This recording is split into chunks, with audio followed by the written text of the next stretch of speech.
आशीर्वादित कर आणि सर्व गोष्टीमध्ये तुझ्या नावाला गौरव, तुझ्या नावाला महिमा.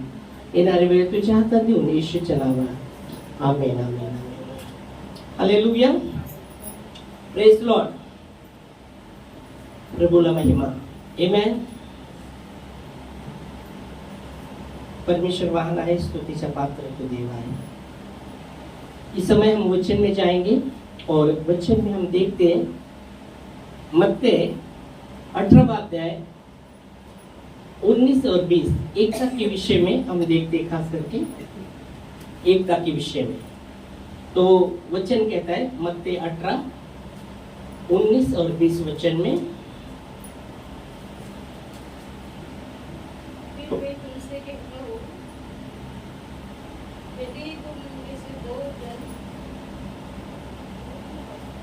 हाँ, फिर मैं तुमसे कहता हूँ, यदि तुम में से दो जन पृथ्वी पर किसी बात के लिए एक मन होकर उसे मांगे तो वो मेरे पिता की ओर से जो स्वर्ग में है उनके लिए हो जाए. क्या बोल रहा है बच्चे? क्या पढ़ा आपने बच्चे? एक मन होकर 18 क्या पढ़ा? क्या पढ़ा? 19 से बोला. हाँ, ओके, 19 से. हाँ, क्या पढ़ा? फिर मैं कि- तुमसे कहता हूँ, हाँ, यदि तुम में से दो जन पृथ्वी पर हम्म, किसी बात के लिए एक मन होकर उसे मांगे हाँ. तो वो मेरे पिता की ओर से जो स्वर्ग में है उनके लिए हो जाए. तो फिर मैं तुमसे कहता हूँ कि यदि तुम में से दो जन पृथ्वी पर किसी बात के लिए एक मन होकर मांगेंगे तो वो मेरे पिता की ओर से होगा. आमीन. परमेश्वर का वचन. प्रभु कहते हैं, फिर मैं तुमसे कहता हूँ, यदि पृथ्वी पर दो ही जन एक बात के लिए एक मन होकर पिता से मांगेंगे तो मेरे पिता से उस बात को पूरा किया जाएगा. आमीन. तो एकता के विषय में यहाँ खास करके हम देखते हैं कि दो ही जन एक मन होकर किसी बात के लिए एक मन होकर मांगेंगे तो पिता से उस बात को उनके लिए पूरा हो जाएगा. ओके, आमीन. 20 वचन. फिर 20. क्योंकि जहाँ दो या तीन फिर यीशु मसीह कहते हैं, जहाँ 2 या 3, ओके, 2 या 3 मेरे नाम पर इकट्ठा होते हैं मेरे नाम पर इकट्ठा होते हैं, वहाँ मैं उनके बीच में उपस्थित. आमीन, वहाँ उनके बीच में मैं उपस्थित हूँ. पहले जब वो बात करते हैं कि फिर यीशु मसीह कहते हैं कि पृथ्वी पर दो ही जन एक बात के लिए एक मन होकर पिता से मांगेंगे तो उनके लिए हो जाएगा. फिर 20 वचन में वो कहते हैं कि जहाँ 2 या 3 मेरे नाम से इकट्ठा होते उनके बीच में मैं उपस्थित हूँ. हालेलुया. Praise Lord. तो एकता के विषय में हम देख सकते हैं यह वचन. जहाँ एकता है वहाँ प्रभु की उपस्थिति वास करती है. एकता में प्रभु की उपस्थिति वास करती है. आमीन. हालेलुया. Praise God. और इसलिए एकता बहुत ही जरूरी है. इंग्रज के जो समय में इंग्रज एक देश में क्या करते थे, भाई भाई को लड़ाते थे. भाई भाई को लड़ाते थे. इंग्रज का समय जब था ना तो देश में क्या करते थे, भाई भाई को लड़ाते थे. मतलब बाबा ये एक ना हो या भाई भाई को, वैसा उनका थ्योरी रहता था. इसी प्रकार यहाँ आप देखते शैतान भी यही चाहता है कि एकता में हम न चले, एक मन, क्योंकि उसको पता है एकता में सामर्थ्य है. और यहाँ हम देखते वचन में, वचन कहता है पृथ्वी पर दो ही जन एक मन होकर किसी बात के लिए एक मन होकर प्रार्थना करेंगे तो पिता से उस प्रार्थना को सुना जाएगा. आमीन. फिर वो कहता है जहाँ 2 या 3 उसके नाम से इकट्ठा होते, एक मन लेकर वो इकट्ठा होते तो उनके बीच में मैं उपस्थित हूँ. आमीन. पण शैतानची हेच आहे की मन एक होऊ नये, मनामध्ये दुविधा असावे, एक मन होऊ नये, म्हणून तो भरपूरदा डिस्टर्ब करायला प्रयत्न करत असतो. पण देवाचं वचन आम्हाला सांगतं एक मन होऊन आम्ही प्रार्थना करावी. एक मन होऊन आम्ही प्रार्थना करावी. आमीन. हालेलुया. और इसलिए वचन हम आगे पढ़ते. प्रेरित के काम पहला अध्याय और 14 वचन। प्रेरित के काम पहला अध्याय 14 वचन।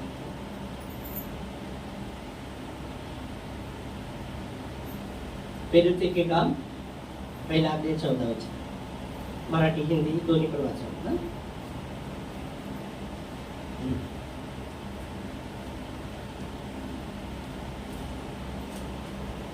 प्रेरित के काम पहला अध्याय।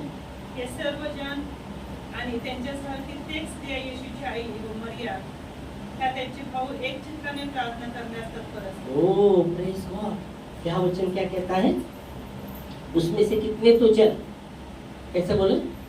ये सब कई स्त्रियों हाँ और यीशु की माता मरियम और उसके भाइयों के साथ एकचित्त होकर प्रार्थना में लगे रहे।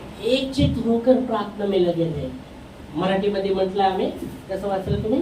हे सर्वजण हे सर्वजण आणि यांच्यासह कित्येक स्त्रिया ह्याच्यासाठी कित्येक स्त्रिया येशूची आई येशूची आई मरिया व त्याचे भाऊ मरिया आणि तिचे भाऊ एक चित्ताने प्रार्थना करण्यास तत्पर असतात। एक चित्ताने प्रार्थना करण्यामध्ये ते काय होते? तत्पर होते, तत्पर होते।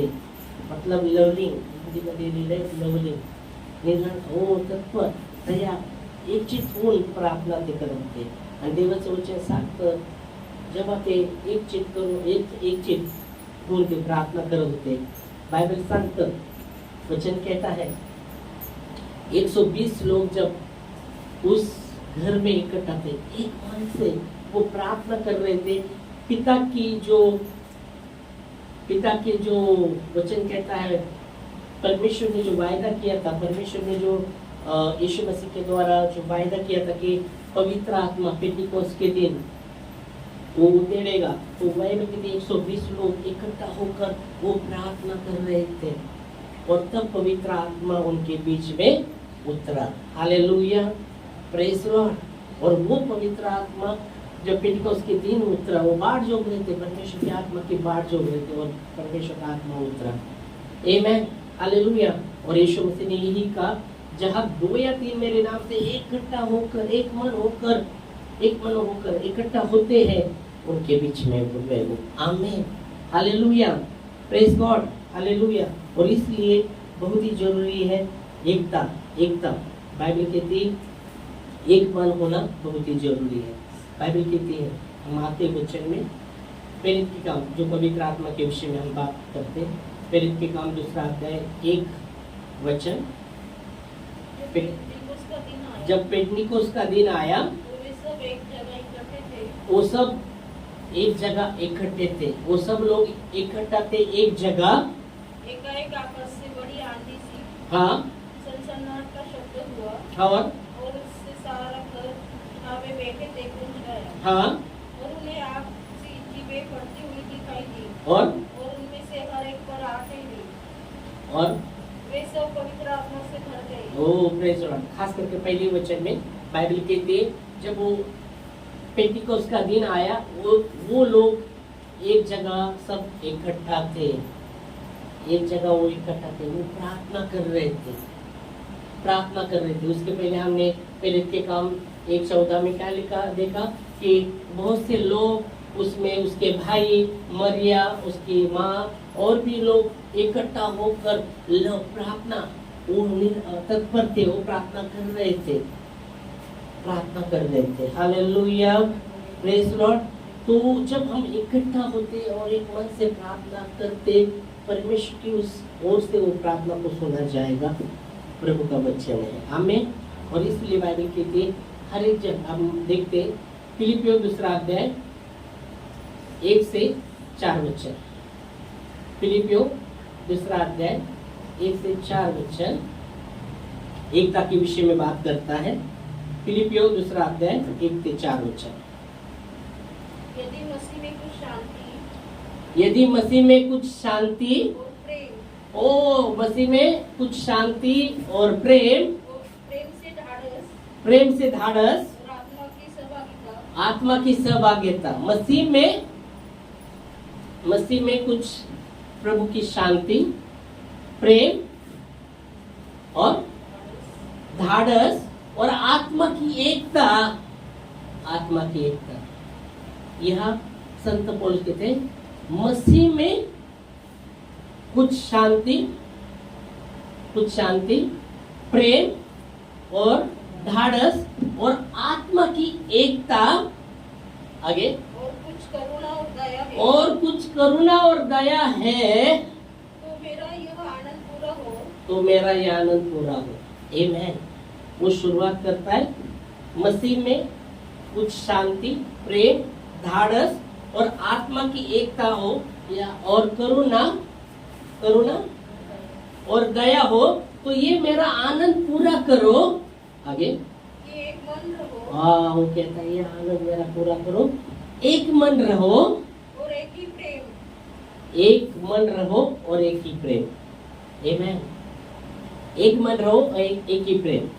इसलिए जब यीशु मसीह अपने चेलों को यूहन्ना 3:34 और 35 में यीशु मसीह अपने यहाँ जब आप देखते या संत पौलुस जब कह रहा है कि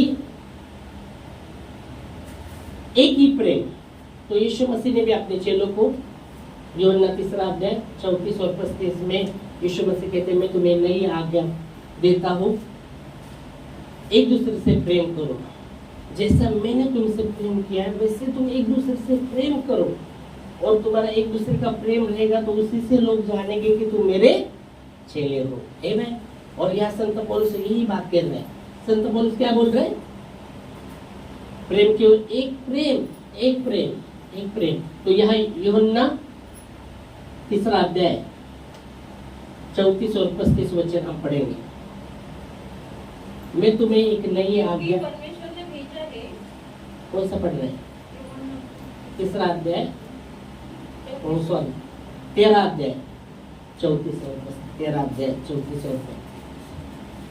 और 34 और 35। तो 13वां अध्याय 34 और 35 वचन में हम देखते हैं।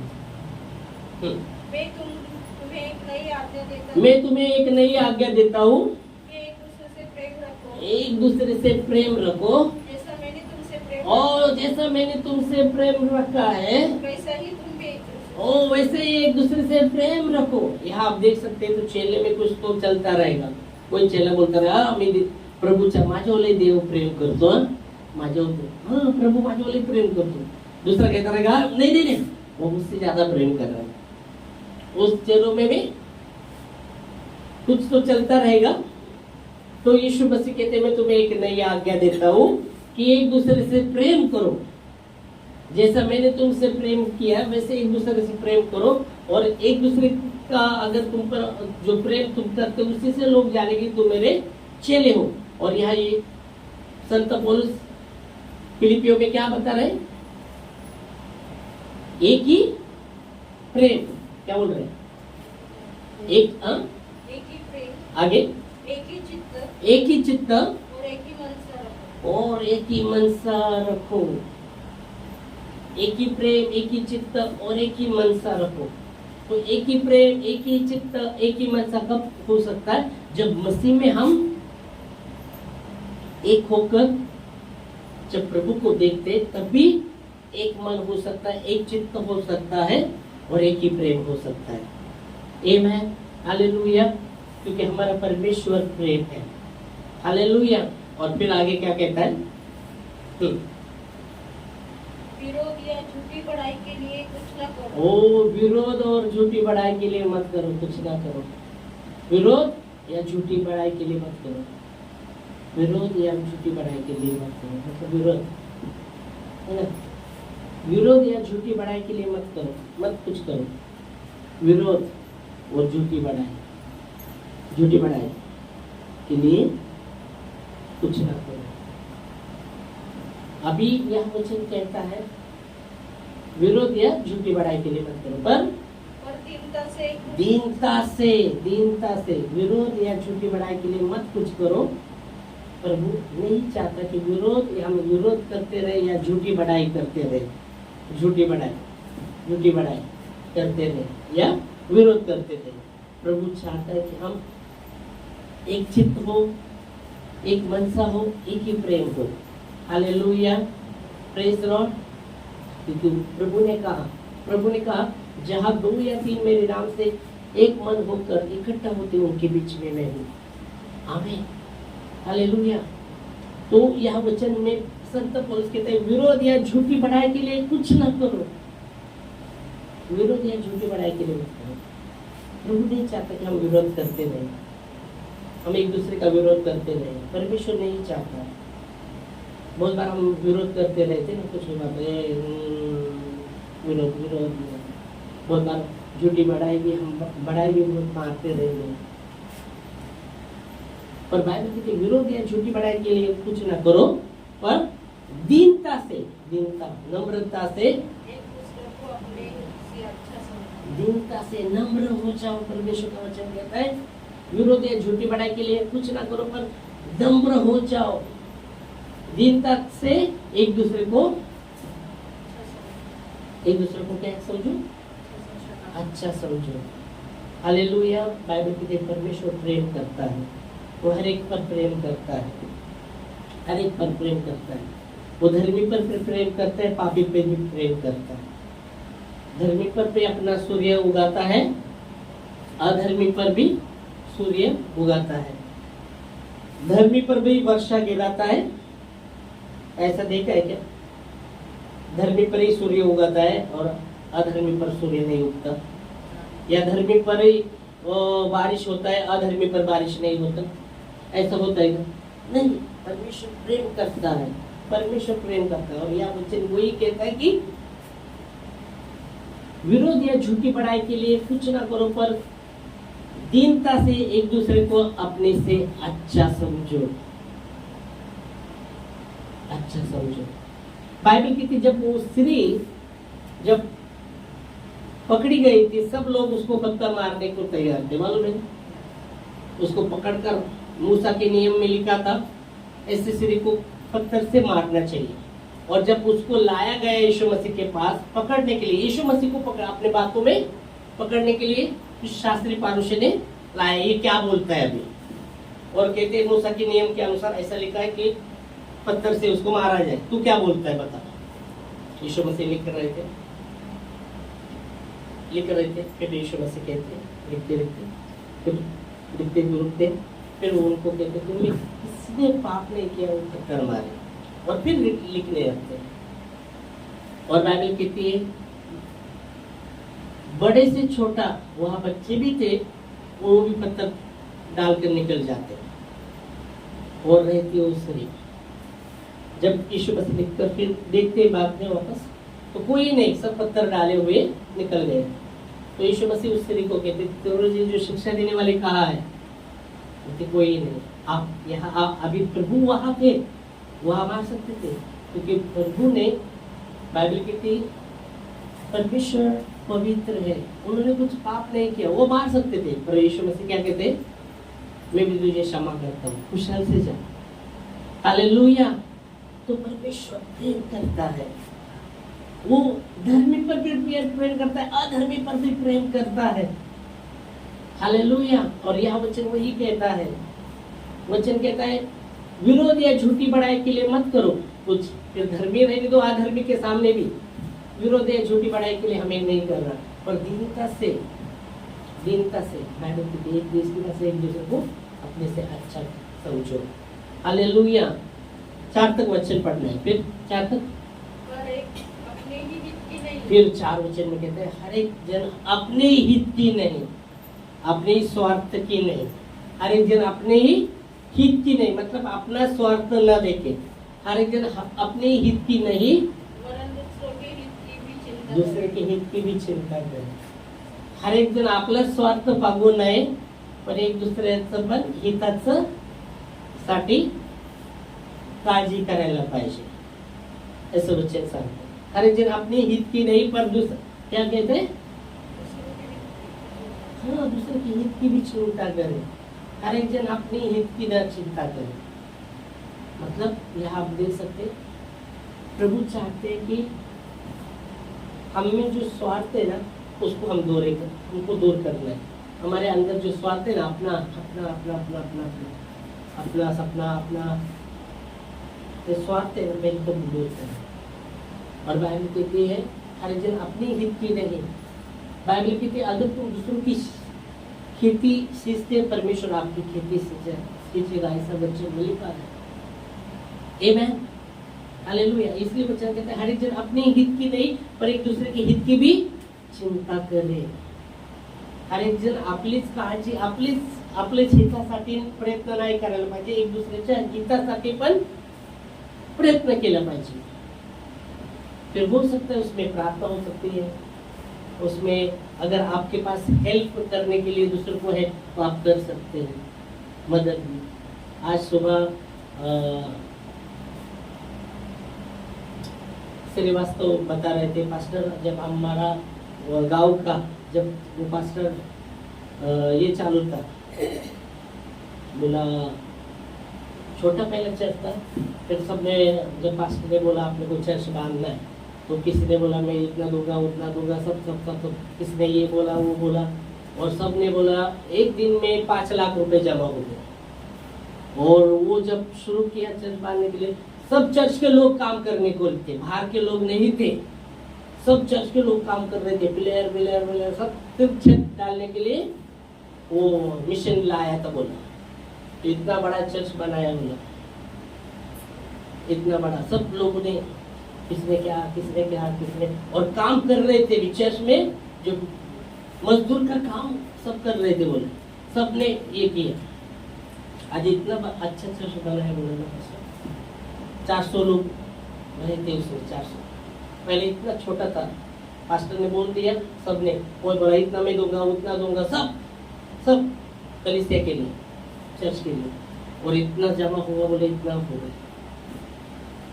तो बता रहे थे प्रेज़ लॉर्ड। फिर बाद में वो बता रहे थे अभी कोरोना का टाइम आया था, बोले वो पास्टर सब बांध कर इतने आँख खुले थे, बाकी सब पैक करके हाथ में ग्लोव्स लगा के दूर से सब कलीसिया के लिए प्रार्थना करते थे, सब कलीसिया के लिए प्रार्थना करते, सब बांध कर, पूरा बांध कर, सिर्फ आँख खुला। ऐसा कर तो वो बता रहे थे, बोला पहले कन्नड़ में बता रहे थे, फिर उसका अर्थ तो बता मेंढपाल के, वो बोल रहे थे कि भेड़ और मेंढपाल रहता है, वो कह रहे थे मेंढपाल सुरक्षित तो भेड़ सुरक्षित ऐसा वो करके बोल रहे थे। सुबह बोल रहे थे, वो पास्टर बोलते थे मेंढपाल सुरक्षित तो भेड़ सुरक्षित, और सबके लिए प्रार्थना करते थे, मैं सुरक्षित तो तुम सुरक्षित, ऐसे वो बता रहे थे। Hallelujah, praise Lord. तो मतलब वो बता रहे थे कि अगर किधर है तो वो मेंढपाल सबक लेगा, तो मेंढपाल पहले सुरक्षित तो सब सुरक्षित, ऐसा बोल रहे थे। हालेलुया। तो क्या आप देखते वचन कहता है विरोध या झूठी बड़ाई के लिए कुछ न करो, पर एक दूसरे से दीनता से एक दूसरे से अपने को अच्छा समझो, और हर एक जन अपने हित की नहीं पर एक दूसरे के हित की भी चिंता करे। आमीन, हालेलुया। ये एकता में दर्शाता है कि एक दूसरे के लिए, बाबा हाँ ठीक है, एक दूसरे के लिए हम हेल्प नहीं कर सकते, हमारे पास नहीं हमारे पास नहीं, तो प्रार्थना में तो उसका नाम लेके हम प्रार्थना कर सकते हैं, प्रभु सहाय कर, प्रभु सहाय कर, प्रभु जरूर सहाय करेगा। आपकी प्रार्थना, हमारी प्रार्थना, सबकी प्रार्थना प्रभु सुनता है, एक होकर हमें प्रार्थना कर रहे हैं। आमीन, हालेलुया, प्रेज़ लॉर्ड। और यह वचन यही कहता है, और जैसा 5 वचन कहता है, जैसा मसीह का स्वभाव था वैसा हमारा स्वभाव हो। हर एक जन अपने हित की नहीं पर एक दूसरे के हित की भी चिंता करे, एक दूसरे के हित की भी चिंता करे, और जैसा मसीह का स्वभाव था वैसा तुम्हारा स्वभाव हो। बाइबल की जब यरूशलेम से जब वो एक व्यक्ति जा रहा था और डाकू के हाथ में पकड़ा गया, वो डाकू ने उसका सब कुछ छीन लिया, उसको आधा मरा हुआ डाल दिया, और उसी यरूशलेम से वो यरूशलेम जा रहा था, उसी मार्ग से फिर कुछ समय के बाद याजक जब जा रहा था, उसने दूर से देखा, और उसने देखा वो गिरा हुआ, तो वो दूसरे मार्ग से उसके पास भी गया नहीं, अरे उसके पास भी करीब गया है, दूसरे मार्ग से निकल गया। और कुछ देर के बाद लेवी भी वहां आया, उसने भी दूर से उसको देखा, पर वो भी दूसरे मार्ग से निकल गया। और बाइबल की थी फिर कुछ समय के बाद सामरी आया, जब उसने उसको दूर से देखा हुआ, आधा मरा हुआ पड़ा हुआ, उसके घाव को देखा, एक तरह से भर गया, एक तरह से भर गया और उसके करीब गया। और बाइबल कहती है उसने दाख रस से और तेल से उसके जख्म को बांधा। और अपने उस समय गधे का इस्तेमाल ज्यादा होता था, तो अपने गधे पर उसको बिठा कर उत्तरशाले में लेके गए। अब उत्तरशाले में लेके गए के बाद उत्तरशाले वाले के व्यक्ति को कहता है मेरे पास 2 सिक्के हैं, ये लो, इसका इलाज करो, और आने के बाद अगर उस पर और भी खर्चा हुआ आने के बाद मैं चुकाऊंगा। ये है बाइबल कहती है हर एक जन अपने हित की नहीं एक दूसरे के हित की भी चिंता करें। ये है एकता का उदाहरण। जब हम एक मसीह में हमें एक किया है तो हमें एक दूसरे के सुख दुख में सहभागी होना भी बहुत जरूरी है। वो उसको एकता को दर्शाता है, उसमें एकता को दर्शाता है। आमीन, हालेलुया। और यहाँ वचन में ये कहता है फिलिपियों 2 अध्याय 1 से 4 हमने जब संत पौलुस से ये शुरुआत करते हैं, मसीह की कुछ शांति, प्रेम, ढाढ़स और आत्मा की एकता है तो ये मेरा आनंद पूरा करो। एक मन रहो और एक ही चित्त और एक ही मनसा, और विरोध और झूठी पढ़ाई के लिए और एक ही प्रेम और विरोध या झूठी पढ़ाई के लिए कुछ ना करो, पर दीनता से एक दूसरे को अपने से अच्छा समझो, और हर एक जन अपने हित की नहीं एक दूसरे के हित की भी चिंता करे। आमीन, हालेलुया, प्रेज लॉर्ड। ये एकता को दर्शाता है, ये एकता का प्रतीक है, एकता का प्रतीक है। जैसे बाइबल कहती मसीह देह है, हम उसके देह और हम उसके जिसे बोलते अवयव, मराठी में काय बोलतात अवयव, मतलब देह वो है, हम पार्ट है उसके। कोई हो सकता है हाथ हो सकता है, कोई हाथ हो सकता है, कोई पैर हो सकता है, कोई आंख हो सकता है ना, कोई उंगली हो सकता है, सब पार्ट है। अगर एक उंगली को लगता है तो पूरा पैर सब दर्द करता है, सब दर्द करता है ना। कैसे वो उंगली दर्द करती है नहीं, पूरा उसका शरीर पर असर होता है, सब पार्ट पर उसका क्या होने वाला है। आपण तो कणकणी आली मग तिथे लागलं नाही तर सगळं अंगामध्ये कणकणी चालली, तो सबको दर्द होता है। वैसे मसीह में हम एक हैं।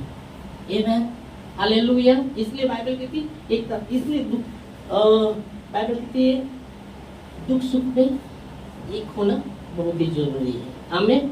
तो धन्यवाद देंगे वचन के लिए। और यीशु मसीह ने कहा 2 ही जन एक मन होकर पृथ्वी पर 2 ही जन एक मन होकर प्रार्थना करेंगे, एक मन होकर किसी बात के लिए एक मन होकर प्रार्थना करेंगे, पिता से उस प्रार्थना को सुना जाए। आमीन, हालेलुया। तो हम धन्यवाद देंगे उसके वचन के लिए। हम खड़े होंगे प्रार्थना में। ओ धन्यवाद धन्यवाद धन्यवाद प्रभु, हम प्रार्थना करते हैं यीशु मसीह के नाम से आपके वचन के लिए धन्यवाद कि आपका वचन कहता है यदि पृथ्वी पर 2 ही जन एक मन होकर किसी बात के लिए एक मन होकर प्रार्थना करेंगे तो पिता से